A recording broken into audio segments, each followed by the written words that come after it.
Chapter 2 Secrets and Promises 1 month earlier. Ninth day, the 5th month, 695th year. Shouts and grunts, followed by laughter and chuckles, could be heard from the courtyard of the only 3-story house in the wealthy southern part of the nation.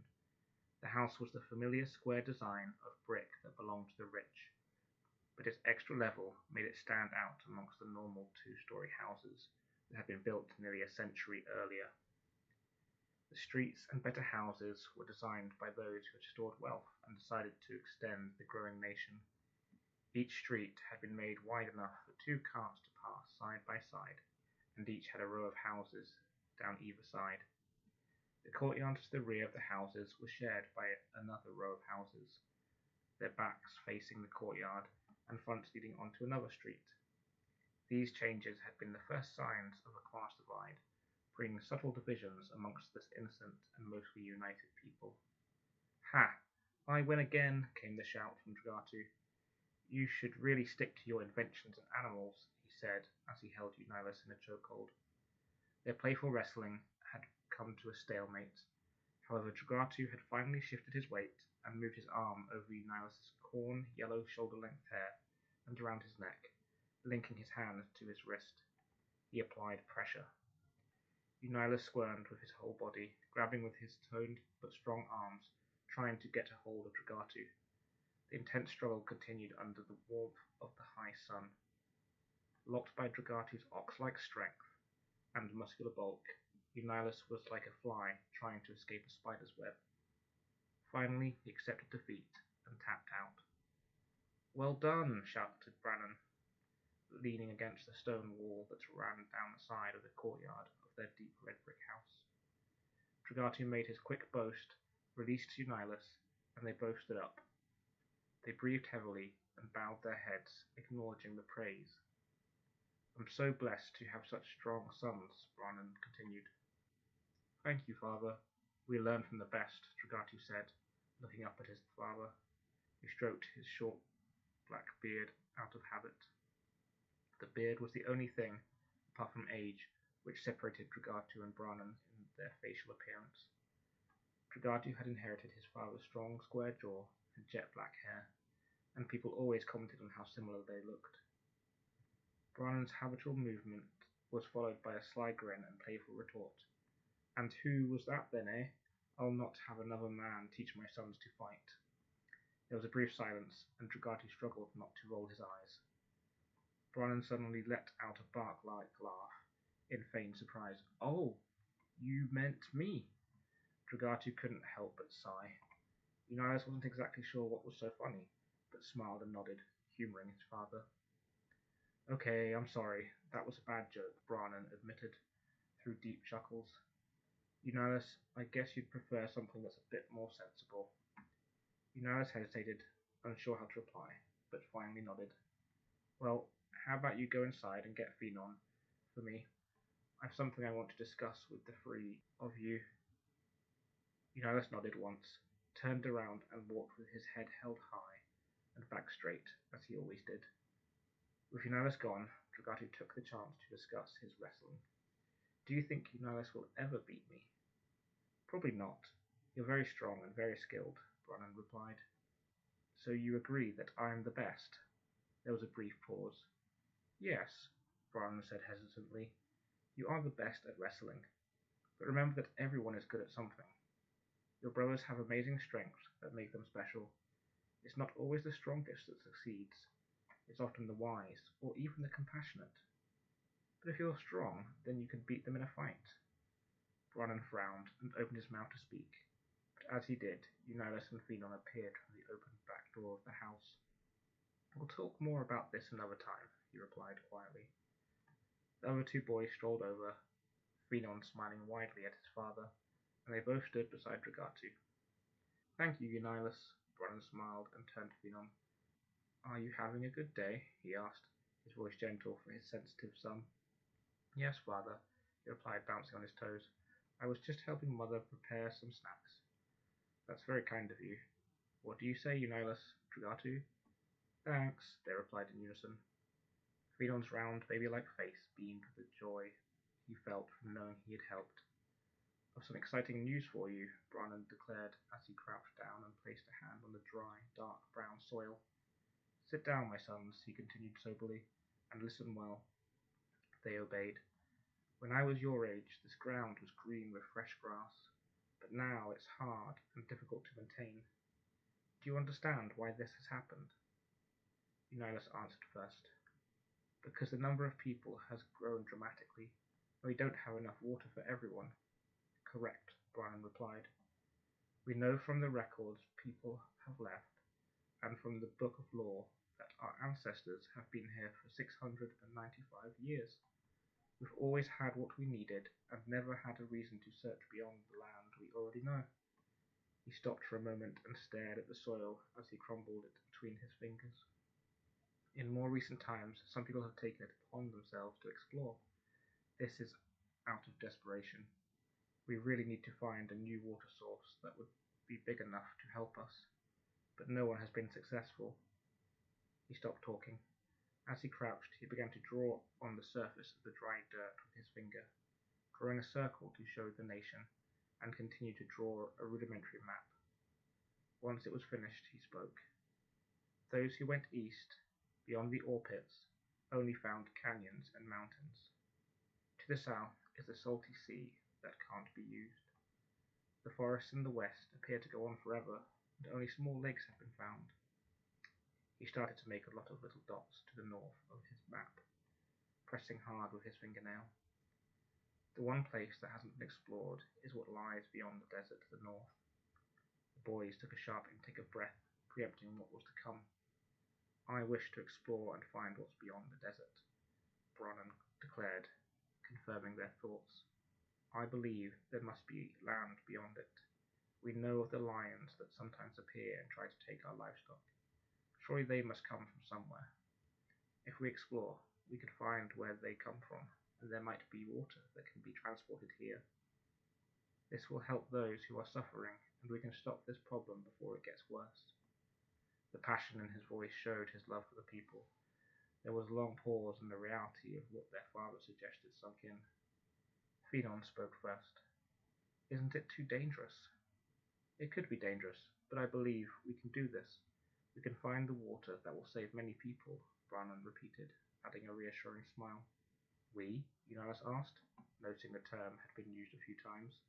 "Yes, I want the 4 of us to go. It'll be a great adventure. Would you like that?" "Yes," Dragato exclaimed without any hesitation. Brannan smiled at the enthusiasm and looked to Eunyalus and Finon. "I will," Eunyalus said after a few moments of thinking. "It will be a good chance to see if anything exists beyond the desert, and maybe there'll be some new wildlife to study." Brannan's eyes fell lovingly on Finon. "Are you really sure it won't be too dangerous?" Finon asked softly, repeating his worries. "This is so exciting, Finon. Don't be such a coward," Dragato said, cutting in. Brannan turned his head patiently toward Dragato. "Please don't talk to your brother that way," he said sternly, giving Dragato a disapproving look that was more effective than any shout of anger. Dragato looked down at the floor apologetically. "Yes, it will probably be dangerous," Brannan said, turning back to Finon and placing a hand on his shoulder. "But if we can find a way to help our people, it's worth the risk. If we can find a new water source and find a way to get it across the desert, we'll help generations of people." He looked to all 3 of them. "I want my sons there beside me if I find it. It'll be your legacy as much as mine." He squeezed Finon's shoulder gently. "However, if you don't want to come, I'll not force you. But if you do, I promise I'll look after you, and so will your brothers. No harm will befall us, I promise." There was a pause, and finally Finon spoke up. "I'll go for you, father, and for the people. I trust you." "Thank you, son," Brannan smiled, hugging Finon tightly. "So it's settled. Start preparing your packs with things you'll need, and we'll leave in a couple of days. And please spend as much time with your mother as you can. She volunteered to stay and collect this month's goods from the traders. She will miss us terribly. Reassure her and calm her fears with your love. I must go and barter for some goods. We'll need some good hunting knives and a new bow for me too. I'll see you later for dinner. 12th day of the 5th month, 695th year. Dragatu stood facing the mirror at the far corner of his bedroom and sighed with frustration. Turning to the doorway, he made his protest once more. Must I wear these trousers, Mother? Can't I wear my normal ones? It's going to be very hot as you cross the desert. Your leather ones will make you sweat and waste your body's water. So once again, the answer is no. Hialana repeated the 4th time in 2 days. Dragatu looked back to the mirror with a furrowed brow. At the same time, he ran his hands over the new hunting belt and admired the custom-made knife holsters on either side. He tried another angle.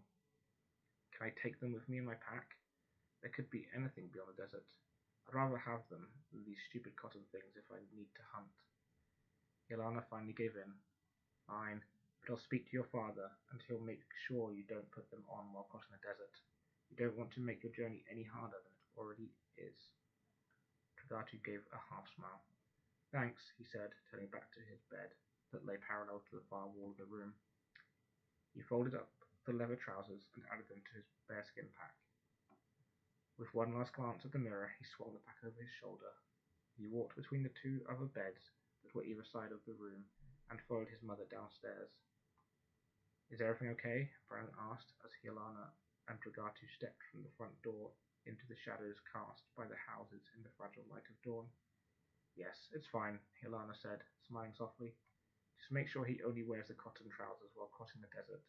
He wants to wear the leather ones, but they'll not be good in the heat. No, they certainly won't, Brannan agreed. As Dragatu walked over to stand beside his father, Brannan gave him a wink, whispering, but maybe on the odd night they'll be okay. Brannan quickly spoke louder to cover what he said. Let's do a last check of our packs before we go. He stepped back toward the house and stood beside Hialana, turning to face his sons. Does your pack have dried food? A large blanket, spare clothes, and a full container of water? The triplets nodded. Good. I have everything else. It's time to start our adventure. He smiled, rubbing his hands together with anticipation. He waited for a moment as Hialana closed the door of the house, and as she came to his side, he took her hand. They walked down the street. As they did, the light of the rising sun began to transform the greyness. The brick houses radiated reds, the hardened mud streets blossomed into bark-like browns, and the glossy light greens grew from patches of carefully maintained grass. Dragatu took a few brisk steps to be at the front, and the others followed in pairs. People watched them with excitement. News of the adventure had spread quickly, and many people had gathered specifically to say their farewells, others doing so in passing on their way to work or to trade. See you again soon, Dragatu's friends called from their windows and doorways. He waved back, but walked on swiftly, hoping he didn't notice the cotton trousers. They pressed on north through the streets, and it wasn't too long before the extravagance of the houses decreased. Many of these new houses were wooden, but there were also clay, and even some mud and straw houses of the very poor. It was Phenom's turn to say goodbye to his friends.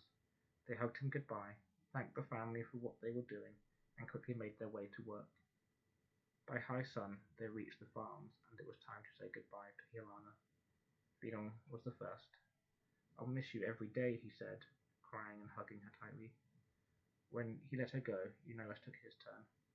I'll find a new species of flower, and I'll name it after you. He turned away quickly as she smiled and nodded. He didn't like to hug. I'll help look after them, Dragatu said casually, and hugged her. I will miss you, he quickly whispered so no one else would hear. Brannan was the last to say goodbye. Everything will be fine. We'll be back before you notice we've left. Hialana smiled weakly. I wish I could come, but someone has to be around to collect what our traders owe us this month and invest it back to help people. And I love you all the more for it. You know how I hate all the figures. I will make it up to you. You better, she said playfully. They embraced, and tears fell from their eyes. Bran wiped his away, turned and led their sons towards the desert. Hialana stood, watching as they passed the large reservoir. Then they turned northeast, away from it, walked by the farmhouses, through the livestock and crop fields, finally becoming dots on the horizon, and then they were gone. The adventurers continued to walk to the edge of the nation.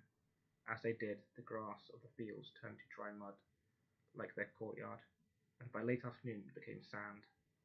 When Phenom saw it, he spoke up. "Is it time to rest?" "Not yet," Brian said with a patient smile. "It will be best if we keep going long into the night and sleep in the shadows of the dunes by day." Phenom sighed heavily. "Take a sip of your water to refresh yourself," Brian continued. "But remember to use it sparingly. Adjusting to this pattern will be hard, but once we do, it will make the journey easier. This is the start of a wonderful adventure, so let's enjoy it." Brian took the front position. They trudged on over the sand, adjusting to the almost fluid foundation beneath their feet. Night came, and still they pressed on, making light conversation when they needed to break the silence. "This feels like it's going on forever," Dragatu complained for the 100th time. "I know," Brian said with a sympathetic nod. "How about some songs to lighten the mood?" "I guess that will help," Dragatu replied. Brian suddenly broke into song, making them all laugh. Phenom and Dragatu joined in while Eunyalus hummed along.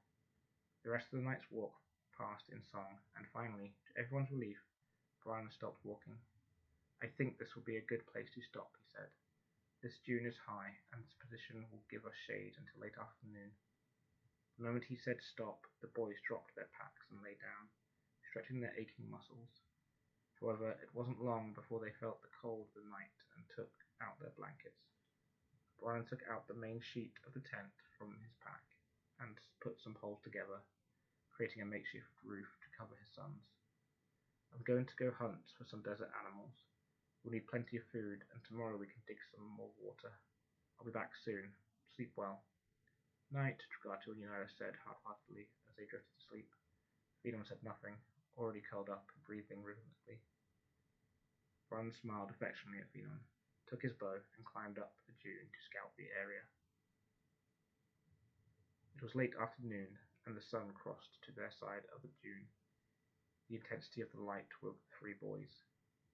"Who wants some fresh meat?" Brian asked, seeing them stir as he sat next to a small fire. "What is that?" Dragatu inquired as he walked over. "Lizard," Brian said with a grin, acting as though the obscurity somehow made it good. "Lizard," Dragatu repeated and screwed up his face. "It's not that bad. Try it with some of the dried rue berries. They'll turn your lips red, but they help with the taste." Tony took a few bites before they were thankful for the berries. The dry meat wasn't pleasant at all, but it was better than nothing. After they finished their late afternoon breakfast, they packed up and continued on their way, heading north. This pattern continued, stopping only to eat, sleep, and dig for water.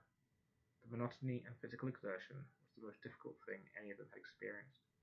They kept their spirits as high as they could by singing songs, telling stories, chasing lizards, and shooting their father's bow at wild birds that flew overhead, making a race out of collecting the arrows. Early one morning, a week into their journey, Dragatu and Brian were talking while Phenom and Eunyalus slept. They were discussing how incredible it would be to find a new water source, and Dragatu chatted about how excited he was to hunt any new animals they found. All of a sudden, Brian changed the subject. "Dragatu?"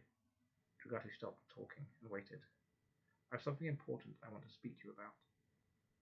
"You know the Book of Law is really important."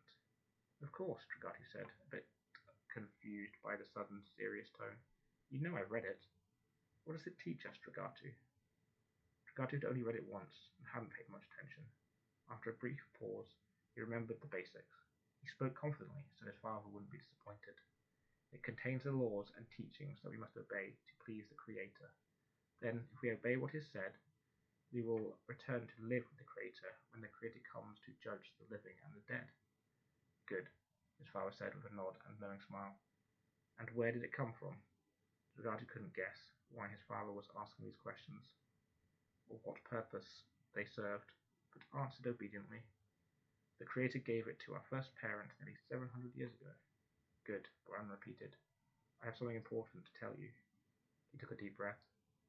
"I know some secrets that I've kept from the people, but I feel it's the right time to tell you." Dragatu's confusion suddenly changed. "Secrets," he thought. "That sounds exciting." "You are strong and have a lot of confidence," Brian continued. "We have discussed this recently, but I wanted to tell you that you must use your strength to truly help your brothers and our people. You must think about their needs above your own. Do you think you can do that? Dragatu didn't quite understand the question. I think so, he replied. All I ask is that you think about it and try. I will try, Dragatu replied with more confidence. Thank you. So this is the secret. Brannan took a deep breath. There's another book that the Creator left for our people. It's called the Book of Prophecy. Dragatu repeated the words in a whisper. The Book of Prophecy. Brannan gave a weak smile before explaining. It was given to our first parents after they received the Book of Law. Once they read and learned what the Book of Law said, they read the Book of Prophecy. They were told to hand it down to the first child who married in their family, each generation having to follow this pattern. The Creator commanded them to protect it and keep it secret. Only those who inherited it by marriage could read it, and when their children turned 18, they could be told about it too. He paused briefly, letting Dragatu digest this, and then continued. There was a warning. They didn't keep their promises of secrecy. A curse would come upon those who failed to protect it, and upon the unworthy that knew about it. The Creator also left a blessing with the book, declaring that when the time was right, the book would be made known to all the people.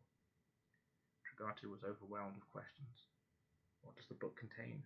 Why is it kept secret? Why am I being told if I'm not 18? The last question came out first. Looking him in the eyes with love and a hint of caution in his voice, Brannan answered, Because I see greatness in you, and because I need you to know I trust you. The confidence you have is of great worth. This is why I look to you to be a good example to your brothers.